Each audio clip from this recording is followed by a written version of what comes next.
परमेश्वर का जो है वो प्रिय था। प्रिय लोग हमें साथ साथ चलते हैं। अभी हनोक के विषय में हम पढ़ेंगे, इब्राहिम की पुस्तक 11 के 5 में हनोक परमेश्वर के साथ साथ चलता था, इसलिए वो प्रिय था, इसलिए परमेश्वर ने उसको उठा लिया। तो ये जो बिन्यामीन है, बिन्यामीन सबसे पहले वो यरूशलेम में रहते थे और परमेश्वर के बहुत प्रिय लोग थे। प्रिय लोग मतलब आज्ञा पालन करने वाले, परमेश्वर के साथ साथ चलने वाले प्रिय लोग।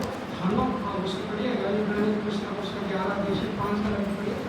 इब्राहिम की पुस्तक उसका 11 से 5। विश्वास ही से हनोक उठा लिया गया कि मृत्यु को ना देखे और उसका पता नहीं मिला, क्योंकि परमेश्वर ने उसे उठा लिया था। और उसके उठाए जाने से पहले उसकी ये गवाही दी गई थी कि उसने परमेश्वर को प्रसन्न किया है। उसने परमेश्वर को प्रसन्न किया है। तो प्रिय लोग हमेशा प्रसन्न करते हैं। तो बिन्यामीन का दूसरा जो जीवन था वो परमेश्वर को प्रसन्न करने वाला था, क्योंकि वो उसके साथ रहने वाले थे, उसका प्रिय था। तो यहाँ पर आप देख रहे हैं कि बिन्यामीन दाहिने हाथ का पुत्र है, एक सामर्थ का पुत्र है, दाहिना हाथ सब कुछ कर सकता है। हाँ, पिता ने उस दाहिने हाथ का पुत्र किया, सारे भाई लोग उससे प्रेम करते थे। लेकिन बाद में पिता ने कहा कि फाड़ करने वाला ये भेड़िया है, लेकिन बाद में देखा कि नहीं, ये बहुत नंबर हो गया। कहा किसी समय में भेड़िया, लेकिन अब क्या है, अब ये परमेश्वर का प्रिय है, ये यरूशलेम में रहने वाला है, ये परमेश्वर के साथ साथ चलने वाला है। तो प्रियो, ये बिन्यामीन का जीवन है। किस तरह से यहाँ पर दाऊद राजा भी कहता है कि परमेश्वर ने मुझे लिखा है कि छुड़ाया, क्योंकि वो मेरे से प्रेम करता था। जो प्रेम करने वाले लोग होते हैं, परमेश्वर उनको छुड़ाता है, हर एक विषय पर, हर एक तरह से परमेश्वर उसको छुड़ाता है। फिर उसको दूसरा चैप्टर उसका 22 अध्याय से 30, दूसरा चैप्टर उसका 22 अध्याय से 30।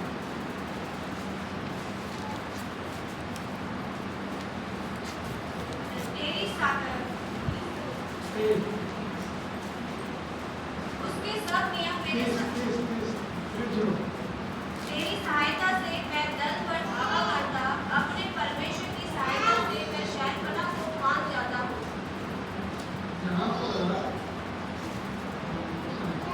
तो यहाँ पर लिखा है कि यहाँ पर एक बात होगी, दूसरा समय 22 शायद बोलना, वहाँ पर दाऊद राजा कहता है कि हम सीधा 22 का 30 दाऊद राजा कहता है कि परमेश्वर मुझे 24 साल में पहुँचा। एक वंश उसकी सेवा करेगा, दूसरी पीढ़ी से प्रभु का वर्णन किया जाएगा। यहाँ पर लिखा है। तो ये जो प्रिय जो है वो दाऊद राजा कहता है कि वो मेरे से प्रेम करता था परमेश्वर, इसलिए उसने मुझे छुड़ाया। तो प्रिय लोग हमेशा जो है वो छुड़ाए जाने वाले लोग होते हैं। तो जैसा बिन्यामीन को परमेश्वर ने जब इसके ऊपर बहुत भारी विपत्ति आ गई, इस्राएल के 11 लोग इसकी जरूरत में आए, लेकिन किस तरह से फिर भी परमेश्वर का प्रिय रहा, फिर भी परमेश्वर का प्रिय रहा। तो ये बिन्यामीन के विषय में जो आशिक है वो यहाँ पर हम देखते हैं। तीसरी बात कि ये बड़ी आंकड़ी या व्यवस्था करती है, तीसरी आशीष का क्या है जो मूसा ने बिन्यामीन के विषय में 33:12 में। फिर उसने बिन्यामीन के विषय में कहा, यहोवा का वह प्रिय जन उसके पास भीतर वास करेगा, और वह दिन भर उस पर छाया करेगा, और वह उसके कदमों के बीच रहा करता है। अभी तीसरा कि ये परमेश्वर की छाया इस बिन्यामीन पर बनी रहेगी। सबसे पहले वो बिन्यामीन जो है यरूशलेम में रहता है। दूसरी बात, वो परमेश्वर का प्रिय था, परमेश्वर की उपस्थिति में चलने वाला था। तीसरी बात कि बिन्यामीन के ऊपर जो है परमेश्वर की छाया थी। मैं ये मैसेज इसलिए ले रहा हूँ क्योंकि आज सिमोन भाई के बेटे का बर्थडे है, जिसका नाम बिन्यामीन है। तो वो बिन्यामीन का जो किस तरह का जीवन था और इस जीवन को किस तरह से हम अपने जीवन को अनुभव करना चाहिए, चाहिए। बिन्यामीन नाम तो रखा, लेकिन वास्तविक काम भी ऐसे होना चाहिए। अभी बिन्यामीन के विषय में लिखा है कि परमेश्वर की छाया इस बिन्यामीन पर बनी रहेगी। बारह विचार 91 में कि जो परम प्रधान की छाया के स्थान में रहता है उसी के ऊपर परमेश्वर की छाया रहती है, दूसरे लोगों पर नहीं। जो परमेश्वर के स्थान में बैठा रहता है उसी के ऊपर परमेश्वर की छाया रहती है। पहले उसको ऐसा 91 का पहले जो परम प्रधान के छाए हुए स्थान में बैठा रहे वह सर्वशक्तिमान की छाया में ठिकाना पाएगा। जो परम प्रधान के छाए हुए स्थान में बैठा रहेगा वो परम प्रधान की छाया में ठिकाना पाएगा। तो ये बिन्यामीन है, बिन्यामीन जो है वो परम प्रधान की छाया में रहेगा। और जो परमेश्वर की छाया किसी के ऊपर रहती है ना, परमेश्वर की छाया, तो वो तमाम प्रकार के बुराई से बच जाता है। यिर्मयाह कहता है, यिर्मयाह की नबी की पुस्तक 15 से 17 में अगर हम पढ़ेंगे वहाँ लिखा है कि यिर्मयाह कहता है कि तेरी छाया जब मेरे ऊपर हुई तो मैं मन बहलाने वाले के बीच में बैठकर प्रसन्न नहीं हुआ। क्यों? क्योंकि तेरी छाया मुझ पर हो गई तो मैं अकेला बैठा रहा, अकेला बैठा रहा। पढ़े उसको। हाँ, तेरी छाया मुझ पर हुई, मैं मन बहलाने वालों के बीच बैठकर प्रसन्न नहीं हुआ। तेरे हाथ के दबाव से मैं अकेला बैठा, क्योंकि तूने मुझे क्रोध से भर दिया था। मैं अकेला बैठा रहा, तेरी छाया मुझ पर बनी रही और मैं अकेला बैठा रहा। मन बहलाने वाले के बीच नहीं। आज हम अपने परिवार में किसके साथ देखेंगे? मोबाइल में लगे रहते हैं। हाँ, हमें सब कुछ मोबाइल पढ़ा करता है, वो हंसते भी हैं, दुख भी रहते हैं। तो हम देखते हमारे संग किन लोगों के साथ कैसे मैं मन बहलाने वाले के बीच बैठकर प्रसन्न नहीं होगा।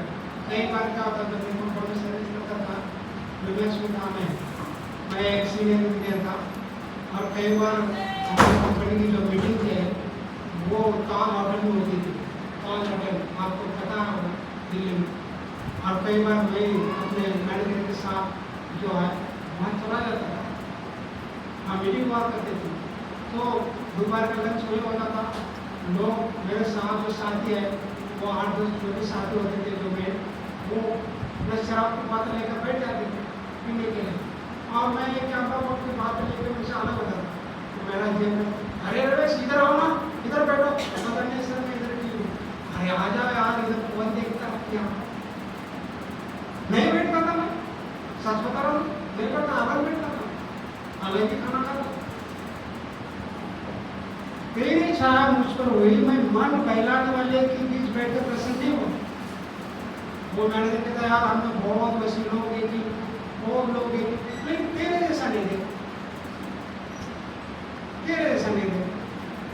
मैं ऐसे क्यों? मैं पढ़ाई नहीं करूँ। मैं मन बहलाने वाले के बीच बैठकर प्रसन्न नहीं हुआ, क्योंकि तूने मुझे क्रोध से भर दिया तो मैं अकेला बैठा था। और जो यिर्मयाह नबी का अनुभव था वो मेरा अपना अनुभव है। इसलिए बिन्यामीन की विषय में गवाही दी कि उसके ऊपर परमेश्वर की छाया रहेगी, परमेश्वर की छाया रहेगी कि बिन्यामीन के ऊपर। और हम यहाँ पर देखते हैं कि वो जिसके ऊपर परमेश्वर की छाया रहती है वो अन्य की नहीं बढ़ेंगे। जैसा एक पौधा जो बढ़ता है ना उस तरह से बढ़ने वाले लोग होते हैं। बड़े उसको होशे नबी की पुस्तक उसका 14 अध्याय उसके 7 है। होशे नबी की पुस्तक उसका 14 अध्याय 7 है। वे जो उसकी छाया में बैठेंगे वे अन्न के समान बढ़ेंगे, वे दाखलता के समान फूले फलेंगे और उसकी कीर्ति लबानोन के दाग को दूसरी होगी। जिसके ऊपर छाया रहती है परमेश्वर की वो बढ़ेगी, वो अन्य के नहीं बढ़ेंगे, लबानोन के नहीं बढ़ेंगे। लबानोन सबसे ऊंचा पेड़ है इस पृथ्वी का। तो हम देखते हैं कि किस तरह से अन्न के नहीं बढ़ेंगे, एक आशीष लेकर बढ़ेंगे। कौन लोग बढ़ेंगे? अरे बिन्यामीन जैसे लोग। बिन्यामीन को आशीष मिली स्पेशल। बिन्यामीन यरूशलेम में रहेगा। बिन्यामीन मेरा प्रिय है, प्रार्थना करने वाला, मेरे साथ साथ चलने वाला है। और इस बिन्यामीन को मैं आशीष दूंगा, ये बढ़ेगा, बनने वाला है, ये मेरी छाया में रहने वाला है। तो पौलुस कहता है कि जब परमेश्वर की छाया जब हमारे को बनी रहती है तो बोलता है कि मैं निर्बलता में भी सामर्थ पाता हूँ। क्यों? क्योंकि परमेश्वर की छाया मेरे ऊपर रहती है, उसके सामर्थ्य, जो परमेश्वर के सामर्थ्य मेरे अंदर छाया करती है मेरा अंदर, तो मैं किसी को नहीं करता हूँ। परमेश्वर की सामर्थ्य है मेरे अंदर, परमेश्वर की छाया पड़ी, उसको पहला करके उसका 12 जो पर उसने मुझसे कहा मेरा दूसरा करता हूँ। पर उसने मुझसे कहा मेरा अनुग्रह तेरे लिए बहुत है, क्योंकि मेरी सामर्थ निर्बलता में सिद्ध होती है। इसलिए मैं बड़े आनंद से अपनी निर्बलताओं पर घमंड करूंगा कि मसीह की सामर्थ मुझ पर छाया करती रहे। मैं अपनी निर्बलता में मैं आनंदित हूँ, क्यों? क्योंकि परमेश्वर की छाया मेरा है, परमेश्वर की छाया मेरे। तो क्यों अगर हम का जीवन करना चाहते हैं तो हमारे ऊपर परमेश्वर की छाया होना बहुत जरूरी है, बहुत जरूरी है। जब योना जो था, जब निन्यानवे में गया था, बड़ी धूप पड़ रही थी, तो बात करती है कि परमेश्वर एक रेत का पेड़ उगाया और उसके ऊपर छाया, और योना का सारा दुख जब चला गया। बात कहती है क्यों? क्योंकि परमेश्वर की छाया उसके ऊपर रही, उस रेत की छाया जब उसके ऊपर रही, तो बात कहते हैं योना का सारा दुख जब चला गया। और योना की पुस्तक के 4 दिन से पढ़ते, लेकिन हम देखते हैं किस तरह से हम प्रभु की छाया करने से हमारा सारा दुख और दर्द चला जाता है। फिर उसको योना की पुस्तक उसका 4 अध्याय उसके 6 में तब यहोवा परमेश्वर ने एक रेत का पेड़ उगाकर ऐसा बढ़ाया कि योना के सिर पर छाया हो, जिससे उसका दुख दूर हो। योना उस रेत के पेड़ के कारण बहुत ही आनंदित हुआ, बहुत आनंदित हुआ, सारा दुख सारा दर्द। तो ये तीसरी बात, चौथी और लास्ट बात बिन्यामीन के विषय में वही पढ़िए, 33 अध्याय का 12 का बहुत सारे लोग पुस्तक में। फिर उसने बिन्यामीन के विषय में कहा, यहोवा का वह प्रियजन उसके पास निडर वास करेगा, और वह दिन भर उस पर छाया करेगा, और वह उसके कंधों के बीच रहा करता है। चौथी और लास्ट वो कंधों के बीच रहा करता है, कंधों के बीच। और कंधे मजबूत है तो हम लोग उठा सकते हैं। कंधों के बीच मतलब कि वो अपना जीवन प्रभु की सेवा में है। गलातियों को अगर की सहायता से लिखा है कि गलातियों के लोग जो थे उनको परमेश्वर ने कंधों की सेवा दी थी। कंधों की सेवा मतलब कि पवित्र स्थान के जो भी सामान है उनको, जो पवित्र स्थान का जो भी सोने के कटोरे आए, जो भी दीवट है, जो भी ये मतलब पवित्र स्थान की जो भी सेवा है, उसको वाचा का संदूक है, वो उसको वाचा के संदूक को, खास करके वाचा के संदूक को अपने कंधों पर उठाकर चलना है उसको। गलातियों की ये कहा कि लोग ऐसा करते हैं, और मराठी लोग भी जो है वो भी अपना लोग उठाते थे, क्योंकि अगर कंधे मजबूत आए तो लोग उठा सकते हैं। तो कंधों के बीच रह रहा है, इसका मतलब वो पूरी तरह से परमेश्वर के लिए समर्पित है। और अरे बिन्यामीन वो कंधों के बीच में रहता है, इसका मतलब उसके कंधे काम करने में मजबूत है। फिर उसके साथ नंबर गिनती उसका साथ अंदर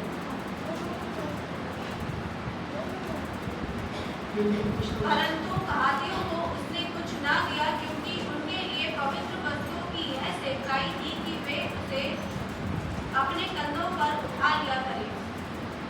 कंधों पर उठा लिया करें। और ये जो ये कहाती लोगों की सेवा थी, वो सेवा बिन्यामीन को दी थी। अरे बिन्यामीन भी ऐसा करेगा तो हम लोग प्रभु के भवन में यहाँ की सेवा करते हैं। क्या ऐसा लोग हम उठाते हैं? क्या ऐसा लोग उठाते हैं? तो ये सेवा जो है, ये सेवा बिन्यामीन को सौंपी गई थी। कहाती लोग जो लोग अपने कंधों पर उठाते थे, वो सेवा अभी बिन्यामीन करेगा। प्रभु के घर का सारा काम जो है वो ये बिन्यामीन लोग करेंगे। और ये यरूशलेम में रहते थे, और हर एक्टिविटी में भाग लेते थे, उनके पर्वों में भाग लेते थे। तो जो भी प्रभु के जो भी त्यौहार माने जाते थे वो सारे में ये साथ देते थे बिन्यामीन। इसलिए यहाँ पर लिखा कि यहाँ पर सेवकाई क्योंकि मनुष्य के आगे के अनुसार उस शब्दों को उठाया गया। तो हम यहाँ पर देखते हैं कि किस तरह से ये सेवा जो है ये उनको सौंपी गई है। उसी का पढ़े 4 अध्याय हिंदी पुस्तक का 24 का 4 का 24 का। सेवा करने और भात खाने में गैरशैलियों के कुल वालों की यह सेवकाई हो। ये सेवकाई है, ये भी सेवकाई है, इसलिए कंधे मजबूत होना चाहिए। इसलिए पौलुस भी गलाती के विश्वासियों को लिख रहा है कि भाई तुम भी एक दूसरे का भार उठाओ, जैसा बिन्यामीन उठाते हैं, जैसा यरूशलेम उठाते हैं, और प्रभु के पवित्र मंदिर की जो सेवा वो उठाते हैं, तुम भी एक दूसरे का भार उठाओ। तो ये उसका 6 का 2 का गलाती के पुस्तक 6 अध्याय 2 में तुम एक दूसरे का भार उठाओ और इस प्रकार मसीह की व्यवस्था को पूरी करो। ये एक दूसरे का भार उठाओ, कंधे मजबूत करना है। और ये कंधे मजबूत और बिन्यामीन ने क्यों किया? क्योंकि प्रभु के घर में उसका काम करना है, वो परमेश्वर का प्रिय है, यरूशलेम में रहता है, वो कंधों के बीच में रहता है। तो हम देखते हैं कि पौलुस भी कहता है, फिर काम 20 में लिखा है कि मैं रात दिन आंसू बहा कर मैं प्रभु की सेवा करता रहा।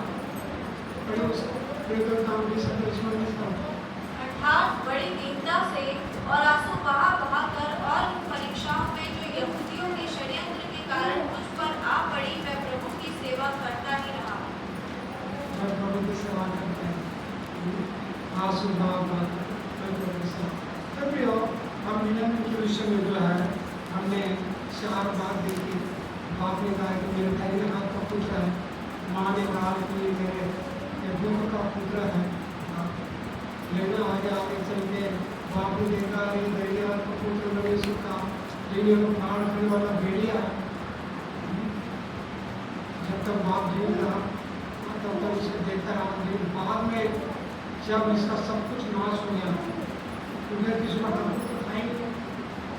और रीवा में किस तरह से इसने पाप किया, किस तरह से इसने इसके लोग इसके विरोध में आ गए, तो सूर्य की जो जिसके साथ गलत व्यवहार किया, इस्राएल के सहारे को इसके विरोध में आकर इसका कंप्लीटली नाश किया। कुछ ही लोग जिन्हें बच गए थे, लेकिन प्रभु का अनुग्रह रहा कि परमेश्वर ने फिर से उसे प्यार किया, नम्र बना, दीन बना।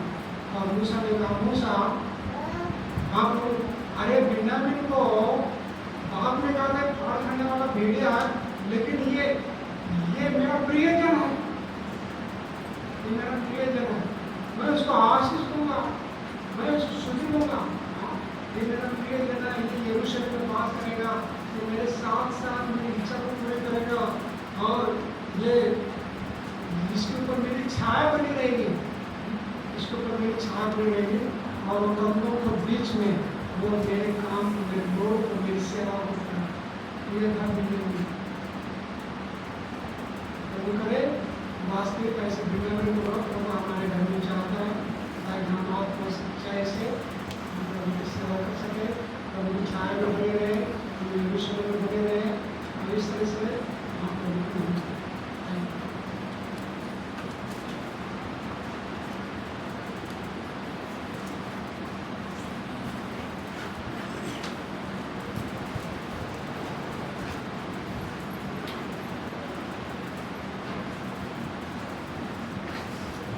सबको जय मसीह की।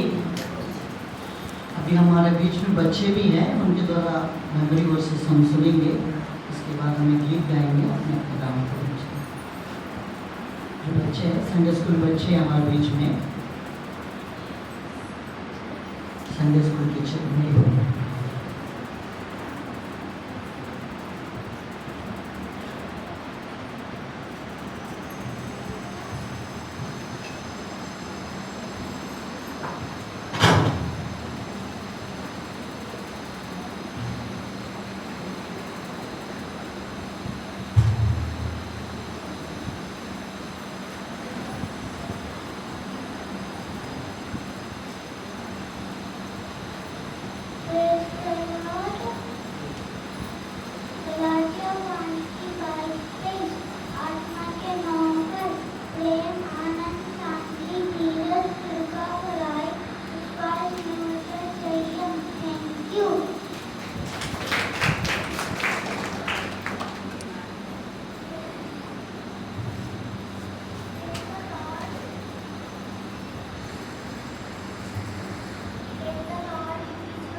तुम्हारी ओर से नहीं वही परमेश्वर का दान है। इफिसियों 2:8 क्योंकि विश्वास के द्वारा अनुग्रह से तुम्हारा दान हुआ, तुम्हारी ओर से नहीं वही परमेश्वर का दान है। याकूब 1:5 क्यों यदि तुम में से किसी को बुद्धि की घटी हो तो परमेश्वर से मांगो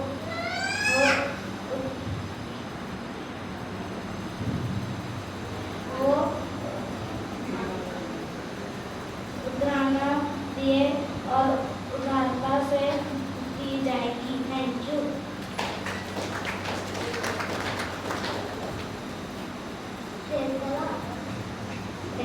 Ephesians chapter 1 verse 4. Just as he chose us in him before the foundation of the world, that we should be holy and without blame before him in love. Ephesians chapter 2 verse 8. For by grace you have been saved through faith, and that's not of yourselves, it is the gift of God. James chapter 1 verse 5. If any of you is wisdom, that can ask of God, who gives to all liberally and without blame, it will be, and without reproach, it will be given to him. Acts chapter 16 verse 31. So they said, believe on the Lord Jesus Christ, and you will be saved, you and your household. Thank you. Praise the Lord. Ephesians chapter 1 verse 4. Just as he chose him before the foundation of the world, that we should be holy and without blame in love. Ephesians chapter 2 verse 4. For by grace you have been saved through faith, and not yourselves, it is the gift of God. Acts chapter 16 verse 30. And so they said, believe on the Lord Jesus Christ, you will be saved and your household. Thank you.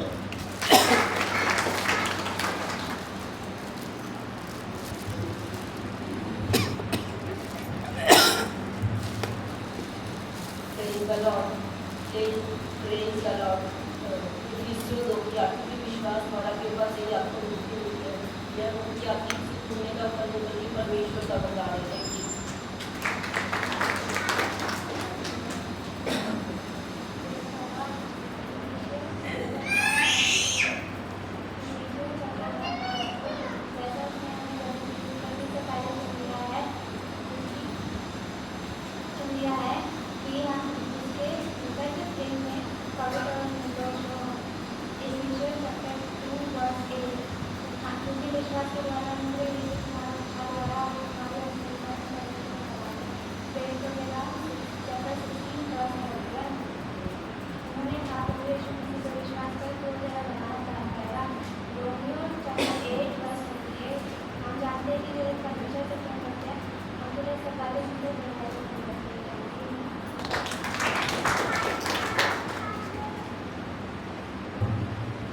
Praise the Lord. Acts chapter 16 verse 31. So they said, believe in the Lord Jesus Christ, you will be saved and your household. Ephesians chapter 1 verse 4. Just as he chose him before the foundation of the world, that we should be holy and without blame him in love. Ephesians chapter 2 verse 8. For by grace you have been saved through faith, and that not of yourself. It is a gift of God. Thank you. Praise the Lord. Acts 16 verse 31. So they said, believe on the Lord Jesus Christ, you will be saved, you and your household. Ephesians chapter 1 verse 4. So Ephesians chapter 1 verse 4. Just as he chose us in him before the foundation of the world, that we should be holy and without blame before him in love. Ephesians chapter 2 verse 8. For by grace you have been saved through faith, and not of yourself, it is the gift of God. Thank you.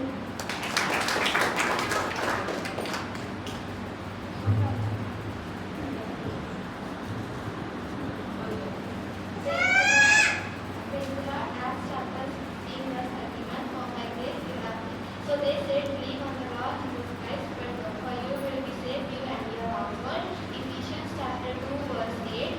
For by grace you have been saved through faith, and that is not of yourself, it is a gift of God. Ephesians chapter 1 verse 8. Just as he chose us in him before the foundation of the world, that we should be holy and without blame before him in love.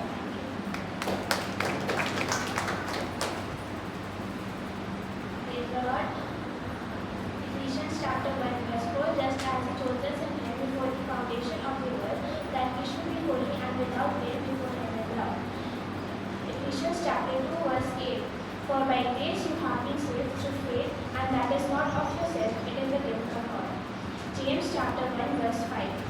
any of you lack of wisdom, let him ask of God, who gives to all liberally and without reproach, and it will be given to him. Acts 16 verse 31. So they said, believe in the Lord Jesus Christ, and you will be saved, you and your household. Thank you.